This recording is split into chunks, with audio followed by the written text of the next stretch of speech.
Ask yourself this. When did she stop looking at you the way she used to? You didn't click on this by accident. Something tightened in your chest the moment you read that question. Maybe it's a memory. Maybe it's that weight you've been carrying for months or years that refuses to lift no matter what you do. You told yourself you're over it. You're not. And somewhere inside, you already know. You did everything you thought you were supposed to.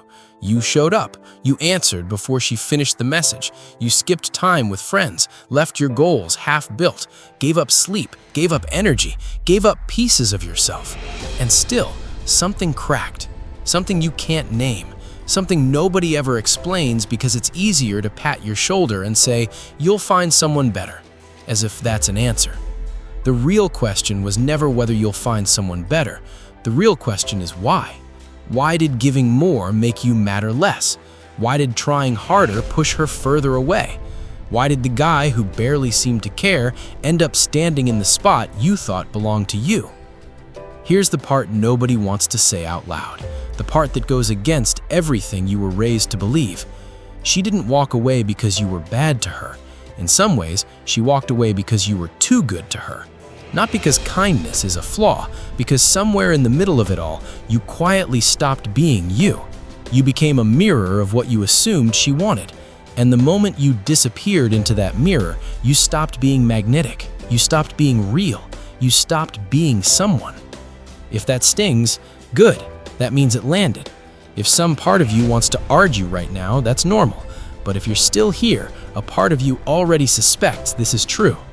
Over the next few minutes, we're pulling this thread apart, honestly, without softening it. This isn't pickup lines or clever tactics. What we're about to look at runs much deeper. We're going to talk about how attraction actually operates beneath the surface, the hidden rules of desire no teacher, no parent, and no romantic movie ever explained, and the one shift that changes everything. Not a new way to act around a woman, but a new way to stand with yourself. Stay with me. This might be the most honest thing you've heard in a long time. Researchers once studied couples navigating emotional strain. Some were asked to remember times they bent completely to their partner's wishes, setting their own needs aside. Others recalled moments they held their ground, even if it caused friction. The results destroyed a myth. The partners of people who consistently caved showed lower satisfaction over time, not more warmth, less. Constant self-sacrifice didn't build gratitude, it drained desire, it killed challenge, it quietly eroded respect. So how does giving more produce less? The answer sits in how our brains are wired around value and wanting. Deep in human biology is a mechanism that constantly measures the worth of everything around us, not morally, but in terms of scarcity, how rare something is, how much effort it takes to obtain. When something comes easily, the brain files it under low value. When something demands effort, risk, the real possibility of loss, the brain flags it as precious. That's not poetry, that's dopamine. That circuit doesn't switch off in relationships. When you become the man who's always reachable, who never pushes back, who reshapes his life around someone else's needs, you're sending a message straight to her brain. And that message isn't, "I'm a good man." It's, "Nothing in my life outweighs you." Consciously, that feels romantic, but her brain interprets it differently. Psychologists call this the accessibility bias. When something is effortlessly available, our sense of its value drops. Not because the thing changed, but because the signal about its rarity changed. And rarity, the nagging sense that something might vanish, is one of the strongest engines of human desire. This explains The Guy you've probably watched. The one who never seemed to try too hard, not glued to his phone, had his own life, his own passions. He pulled people in a way the man who gave everything couldn't. Not because he was better, because the way he carried himself sent a different signal. I have a world of my own. It stands whether you're part of it or not.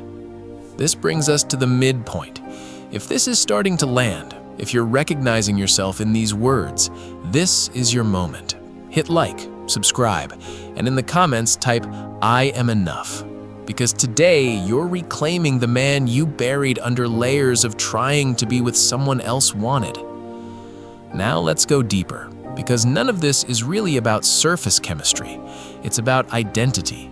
Who are you when nobody's watching, when there's no audience to perform for? When's the last time you did something purely for yourself?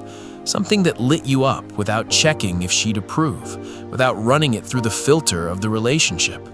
If it takes you a while to answer, that's telling you something. There's a concept in psychology called relational fusion. It happens when a person slowly, invisibly, starts defining themselves entirely through their relationship. Hobbies rearrange around the partner. Plans orbit the other person. Every decision gets filtered through what will she think. Eventually, that person forgets who they are outside that frame, and when the relationship ends or cracks, something devastating happens. It's not just the other person that's lost, it's the self. That hollow feeling, not knowing who you are on your own, is often far worse than the breakup itself. What's unsettling is that this fusion never feels like a loss while it's happening. It feels like love. It feels like devotion. It feels noble. Only later do you realize how much of yourself quietly disappeared without anyone forcing your hand. You gave it away because somewhere you were taught that's what real love looks like. But there's a massive difference between giving yourself to someone and dissolving into them. Real giving comes from a person who already has a center, a foundation, a gravity of their own. Dissolving comes from emptiness trying to fill itself through someone else. And people feel that difference. They can't articulate it, but they sense it. What sits underneath that pattern isn't generosity, it's fear. Fear of not being enough. Fear that if you don't give everything, if you're not always on call, if you don't constantly prove your worth, they'll figure out you don't belong. And the cruelest twist is that this fear, instead of protecting the relationship, speeds up the very outcome it's trying to prevent. Psychologist John Bowlby, who studied how humans form bonds from infancy, identified the attachment system. People who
approval to stand. A man who knows who he is doesn't need someone else's love to confirm his worth. He can want it, he can savor it, he can hurt when it's gone, but he doesn't need it to function. And ironically, that ability to not need is exactly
poisons everything over time. And you are teaching her exactly how to treat you. People learn how to treat you based on what you allow. If you allow your needs to be brushed aside, that becomes the norm, not because she's malicious, but because in the absence of a clear line, systems drift. There's a belief so deeply woven into how men understand love that it's practically invisible. The idea that love is a transaction. If you give enough, you'll get enough back. This belief comes from everywhere else in life. Work hard, get results. Put in effort, move forward. Applied to relationships, it produces the opposite. Love, desire, attraction, none of these operate as a reward for good behavior. They're emotional states, shaped by perception, energy, chemistry, timing, factors nobody controls. What you actually control is becoming the most honest, most fully realized version of yourself. Chase goals that light you up. Invest in real friendships. Take care of your body, your mind, your skills. Build an honest relationship with yourself. Learn to feel at ease in your own company, not as a tactic, but because that's the only life worth living whether someone's beside you or not. From a neurological standpoint, attraction is connected to what neuroscientist Jack Panksepp called the seeking system. It lights up during anticipation, when something interesting might happen, when the outcome is uncertain but promising. Someone who carries a world of their own, who has interests that pull people in, who isn't entirely predictable, they trigger that seeking system. They spark dopamine. They spark the pull to learn more. Total predictability, constant availability, the guarantee that someone will always be there, that shuts the system down. The brain stops seeking because it's already gotten everything effortlessly. And once that system shuts off, boredom follows, not as a choice, as a neurological process. This doesn't mean fake unpredictability. It means the fullest version of you with your own passions, plans, and limits is naturally more magnetic than the version that empties itself out trying to fit into someone else's gap. There's also how we handle hard emotions. Men raised on the idea that showing emotion equals weakness tend to bury what they feel, swallow the fear, anger, jealousy, until it erupts sideways. But the opposite extreme is just as harmful, having no filter, turning every small conflict into a crisis, leaning on her to regulate emotions you should manage yourself. The healthy middle ground is emotional regulation. The ability to feel something fully, acknowledge it, not run from it, and not be swallowed by it. To say, I'm feeling uncomfortable right now, and I can hold it without letting it wreck me. A man who can stay rooted while the storm rages, who doesn't need someone else to manage his emotional weather, creates a kind of safety very few people know how to build. And that safety is worth more than almost anything else. Let me be fully honest, none of this rewires itself overnight. No video fixes it. Real transformation takes time. It takes discomfort.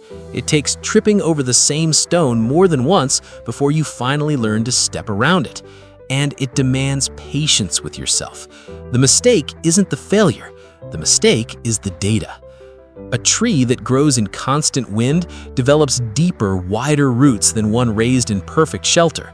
The sheltered tree can't survive its first real storm. The work of knowing yourself, facing your fears, building boundaries, that's what builds roots. You can't see roots from the outside, but they decide whether you stay standing when the storm hits. And storms always come. Once you've done that work, the relationship you eventually build will feel completely different. Not because you learn to act differently, but because you'll actually be different. You won't bring an empty space needing to be filled. You'll bring a fullness that chooses to be shared. Two people choosing each other from fullness, who want each other because they add to one another's lives. That has more lightness, more laughter, more capacity to talk through hard things without crisis, more freedom, and strangely, more depth. At some point, someone handed you a story about who you're supposed to be to deserve love. Your parents passed it down through their own wounds, your friends through their insecurities.